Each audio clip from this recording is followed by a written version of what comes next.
السلام علیکم ورحمۃ اللہ وبرکاتہ۔ معزز ناظرین گرامی، آج آپ حضرات کی خدمت میں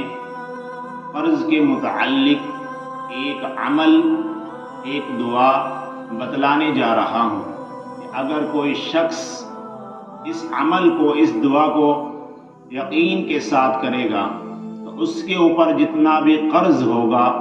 وہ سارا کا سارا قرض اتر جائے گا۔ اس لیے کہ اکثر حضرات یہ معلوم کرتے رہتے ہیں کہ کوئی ایسا عمل، کوئی ایسی دعا بتلا دیں کہ جو ہمارے اوپر قرض ہے وہ قرض کی ادائیگی ہو جائے۔ اس لیے کہ جس شخص کے اوپر قرض ہوا کرتا ہے تو وہ شخص پریشانی کے عالم میں مبتلا رہتا ہے، راتوں کو نیند نہیں آ رہی ہے، اس لیے کہ قرض انسان نے کسی پریشانی کے اندر لیا اور پھر اس قرض کی وجہ سے یہ قرض نہیں اتر پا رہا ہے تو وہ ذہنی ٹینشن کا شکار بن جاتا ہے، انسان پریشان حال لیتا ہے۔ تو اللہ کے رسول صلی اللہ علیہ وسلم کا بتلایا ہوا ایک عمل، ایک دعا ہے کہ اگر کوئی شخص اس عمل کو، اس دعا کو یقین کامل کے ساتھ پڑھے گا،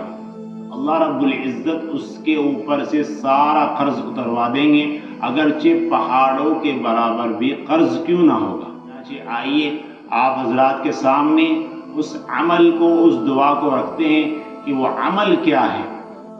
تاکہ ہم اس عمل کو اپنائیں اور اپنانے کے بعد پھر جو ہمارے اوپر قرض ہے اس سے ہم نجات پا لیں۔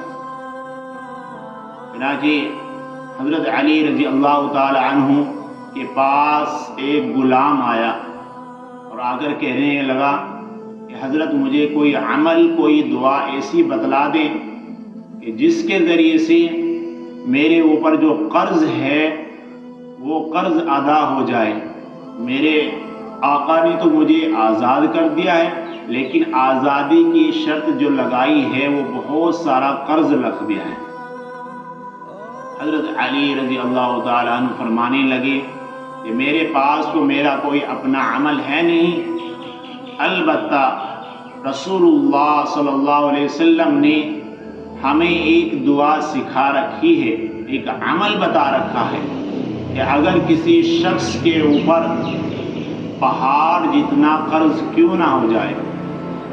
زمین اور آسمان کے خلا کے درمیان کا قرض کیوں نہ ہو جائے، اس کے باوجود اگر وہ شخص اس عمل کو یقین کے ساتھ کرے گا تو اللہ رب العزت اس کے سارے قرض کو اتروا دیں گے۔ حضرت علی رضی اللہ تعالیٰ عنہ نے اس سے فرمایا کہ رسول اللہ صلی اللہ علیہ وسلم نے ہمیں یہ دعا سکھائی ہے کہ جو شخص بھی ہر فرض نماز کے بعد اللہم اکفنی بحلالک عن حرامک واغننی بفضلک عمن سواک، ہر فرض نماز کے بعد یہ دعا مانگے گا اللہ سے،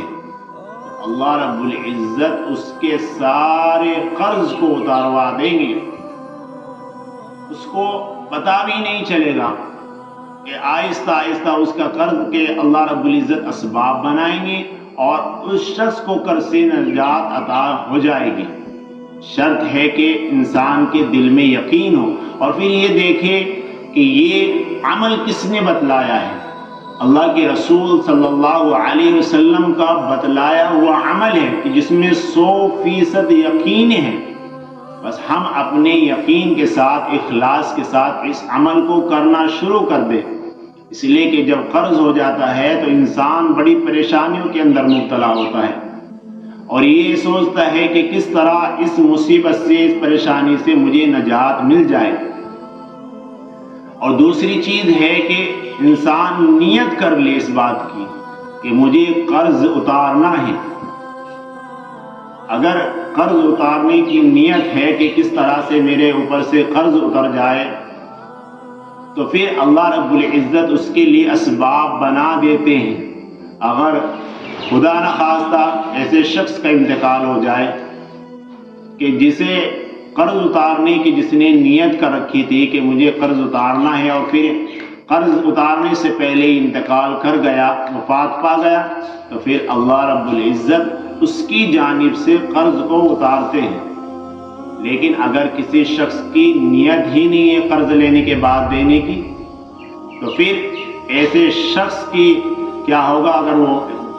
قرض اتارے ہوئے بغیر انتقال کر گیا تو ایسے شخص کی جس کا قرض ہے وہ قرض خواہ اس کے نیکیوں کو حاصل کر لے گا، قیامت کے دن اس کے نامہ اعمال میں سے نیکیاں کٹ کے اس کے کھاتے میں چلی جائیں گے۔ اگر ہمارے اوپر قرض ہے اور ہم ایسے انتقال کر گئے تو جس کا قرض ہمارے اوپر ہے وہ ہمارے نامہ اعمال میں سے نیکیاں حاصل کر لے گا۔ اگر خدا نخواستہ ہمارے نامہ اعمال کے اندر نیکیاں نہیں ہے تو جس کا ہمارے اوپر قرض ہے اس کے گناہ ہمارے کھاتے کے اندر ڈال دیں۔ بہرحال بات یہی ہے کہ ہر فرض نماز کے اوپر جس کے اوپر قرض ہے تو وہ اس عمل کو شروع کر دے، اس دعا کو پڑھنا شروع کرے دے، اللہم اکفنی بحلالک عن حرامک واغننی بفضلک عن من سواک۔ تو انشاءاللہ ضرور